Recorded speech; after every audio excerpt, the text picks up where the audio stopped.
Nirmati Property Management. Contact 7667008999. Fourth Estate Tamil நேயர்களுக்கு வணக்கம். இன்று நமது Fourth Estate தமிழ் ஊடகத்தினுடைய தலையங்கம் நிகழ்ச்சியில நாம தொகுதிகள் குறித்தான ஒரு கண்ணோட்டத்தை முன்வைத்து வருகிறோம். அந்த தொகுதிகளில் இருக்கக்கூடிய போட்டியாளர்கள் எப்படி போட்டி போட போறாங்க, யார் யாருக்கு இடையில அதிகமான போட்டிகள் இருக்கும் அப்படிங்கிறதுல பேசிக்கிட்டு இருக்கோம். அந்த வரிசையில் இன்றைக்கு நம்ம பார்க்க இருக்கக்கூடிய தொகுதி என்னன்னு பார்த்தீங்கன்னா திருச்சி தொகுதி. வாருங்கள் நிகழ்ச்சிக்குள் பயணிக்கலாம்.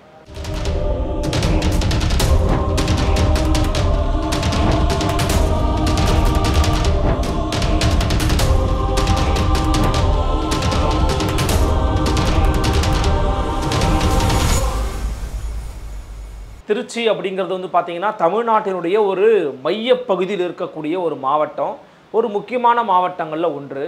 இந்த திருச்சி தொகுதிக்குள்ளே பார்த்தீங்கன்னா ஒட்டுமொத்தமாக 6 சட்டமன்ற தொகுதிகள் இருக்கிறது. ஸ்ரீரங்கம், திருச்சி மேற்கு, திருச்சி கிழக்கு, திருவெரும்பூர், கந்தர்வக்கோட்டை, புதுக்கோட்டை, இதெல்லாம் பார்த்தீங்கன்னா திருச்சியினுடைய 6 சட்டமன்ற தொகுதிகள். ஏற்கனவே இப்போ திருச்சியில் 2019 நடைபெற்ற அந்த போட்டியில் நாடாளுமன்ற தேர்தலில் யார் வெற்றி பெற்றாங்கன்னு பார்த்தீங்கன்னா காங்கிரஸ் கட்சியின் சார்பாக போட்டியிட்ட திருநாவுக்கரசர் வெற்றி பெற்றார். தற்போது எத்தனை பேர் போட்டி போகிறாங்கன்னு பார்த்தீங்கன்னா முக்கியமான கட்சிகளில் 4 முனை போட்டி தான் தமிழ்நாட்டை பொறுத்த வரைக்கும். அந்த அடிப்படையில் 4 பேரும் திருச்சியில் திமுகவுடைய கூட்டணி சார்பாக மறுமலர்ச்சி திராவிட முன்னேற்ற கழகத்திலிருந்து திரு துரை வைகோ போட்டியிடுகிறார். அதே சமயம் அஇஅதிமுகவிலிருந்து முதல் முறையாக தேர்தல் களம் காண்கிறார் திரு கருப்பையா அவர்கள். மூன்றாவது நாம் தமிழர் கட்சியின் சார்பாக திரு ஜல்லிக்கட்டு ராஜேஷ் அப்படிங்கிற ஒரு போட்டி போடுறாரு. நான்காவதாக பாஜகவினுடைய கூட்டணியில் இருக்கும் அம்மா மக்கள் முன்னேற்ற கழகத்தினுடைய வேட்பாளர் செந்தில்நாதன் அப்படிங்கிறவர் போட்டி போடுகிறார். இவங்க 4 பேர் தான் அங்கே போட்டி போடுறாங்க. இவங்க 4 பேரில் பார்த்தீங்கன்னா நம்ம ஒவ்வொருவராக நம்ம களம் எடுத்து பார்த்தோம் அப்படின்னா இப்போது வரைக்கும் சின்னமே கிடைக்கல அப்படிங்கிற ஒரு பிரச்சனையில் திமுக திருச்சியில் ஒரு பயங்கரமான ஒரு பவர்ஃபுல் மேனை வச்சுருக்கிறாங்கன்னா அது KN நேரு அவர்கள் தான்.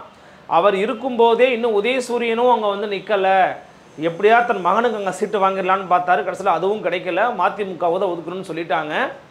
தற்போது தனிச்சின்னம் இன்னும் கிடைக்கப்பெறாதனால எந்த சின்னம் கிடைக்க போகுதோ அந்த சின்னத்தை கொண்டு போய் சேர்த்து அதுக்கு வாக்குகளை வாங்க வேண்டிய ஒரு கட்டாயத்தில் இருக்கிறது திமுக கழகம். ஏன் அப்படின்னா திருச்சியில் உதயசூரன் நிற்க வச்சாங்க அப்படின்னா நிச்சயமாக வெற்றி வாகை சூடிடுவாங்க அப்படிங்கிற ஒரு எண்ணம் திருச்சி மாநகர திமுக கழக தொண்டர்களுக்கு இருக்கிறது.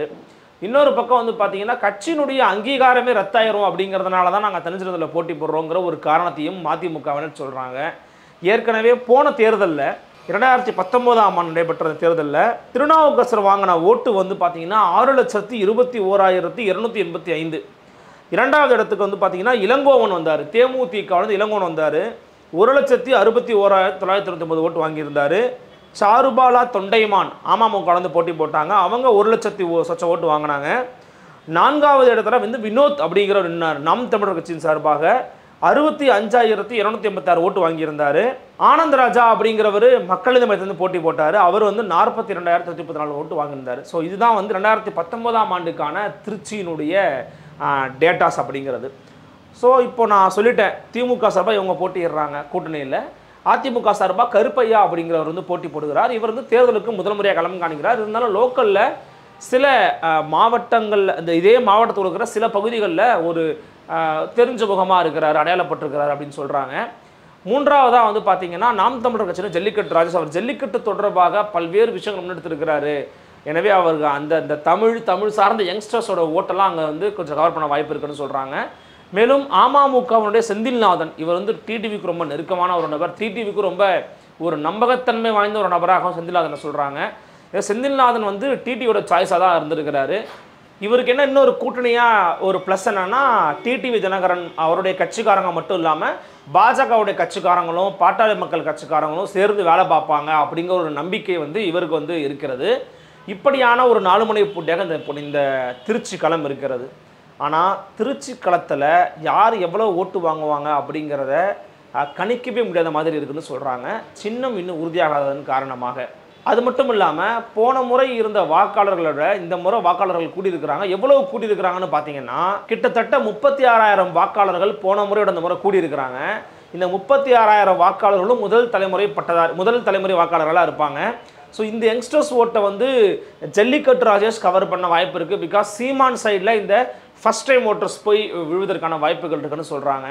இன்னொரு பக்கம் திமுகவுடைய துரை வைகோ அவர் வந்து எப்படியாச்சும் தனிச்சின்னத்தில் போட்டிட்டாலுமே கூட அந்த தனிச்சின்னத்தை கொண்டு போய் சேர்க்கக்கூடிய அளவிற்கு திரு கே நேரு அவர்களுக்கு பலம் இருக்கிறது. எனவே சந்தேகத்திற்கிடமின்றி அதிகபட்சமான வாக்கு ஜாஸ்தியில் துரை வைகோ ஜெயிப்பார் அப்படிங்கிறது தான் அவர்களுடைய கணிப்பாக இருக்கிறது.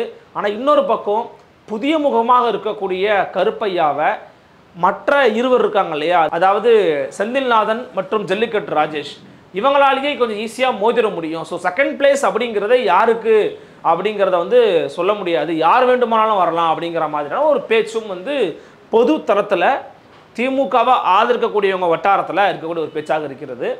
களத்தில் பார்த்தாலுமே கூட வந்து பார்த்திங்கன்னா திருச்சியை பொறுத்த வரைக்கும் அது திமுக இப்போது இருக்கக்கூடிய 6 சட்டமன்ற தொகுதிகள்லையும் அபார வெற்றி பெற்று எல்லாருமே அவங்களுடைய எம்எல்ஏக்கள் தான். ஃபார் எக்ஸாம்பிள் யாராருன்னு பார்த்தீங்கன்னா திருச்சியில் 2021 சட்டமன்ற தேர்தலில் மொத்தமாக 6 தொகுதி சொன்னேன் இல்லையா. ஸ்ரீரங்கத்தில் வந்து பார்த்தீங்கன்னா எம் பழனியாண்டி திமுக சார்பாக போட்டிட்டு 1,13,000 ஓட்டு வாங்கி ஜெயிச்சிருக்கிறாரு.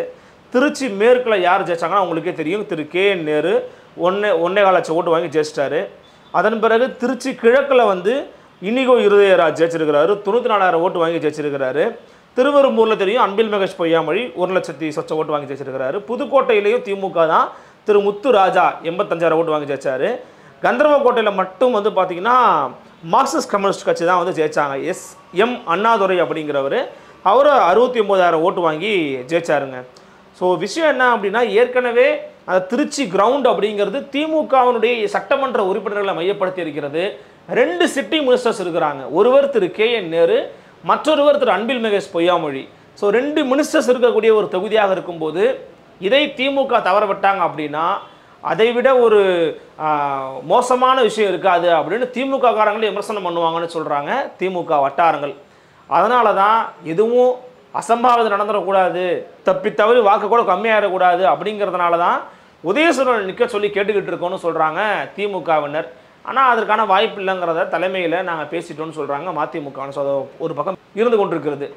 எனவே இந்த முறை திமுகவுடைய அந்த லோக்கலில் இருக்கிற பலம் மற்றும் மற்ற விஷயங்களை ஒப்பிட்டு பார்க்கும்போது திமுகவுக்கு தான் வெற்றி பெற நிறைய வாய்ப்புகள் இருக்குது அப்படிங்கிற மாதிரியான ஒரு தோற்றம் வந்து இருக்கிறது.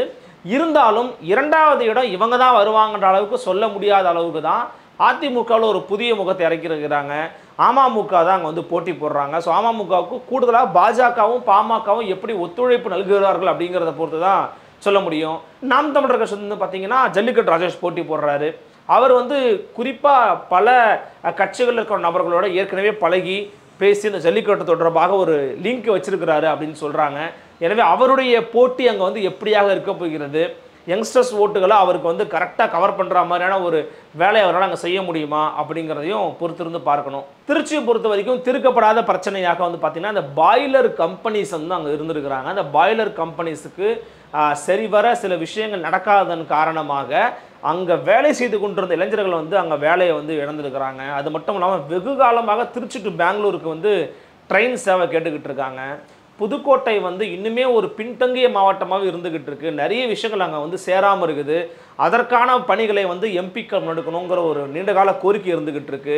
முந்திரி தொழில் வந்து பார்த்தீங்கன்னா கந்தர்வக்கோட்டையில் முந்திரி தொழில் வந்து ரொம்ப ஒரு முக்கியமான தொழிலாக பார்க்கப்படுகிறது. அந்த முந்திரி ஏற்றுமதிக்கான விஷயத்தை பண்ணணும், அரசே வந்து முந்திரியை கொள்முதல் பண்ணணும், இப்படின்னு பல கோரிக்கைகளை அங்கே வந்து விவசாயம் வச்சுருக்காங்க. ஏன்னா திருச்சி வந்து பார்த்தீங்கன்னா ஒரு டெல்டா மாவட்டம்.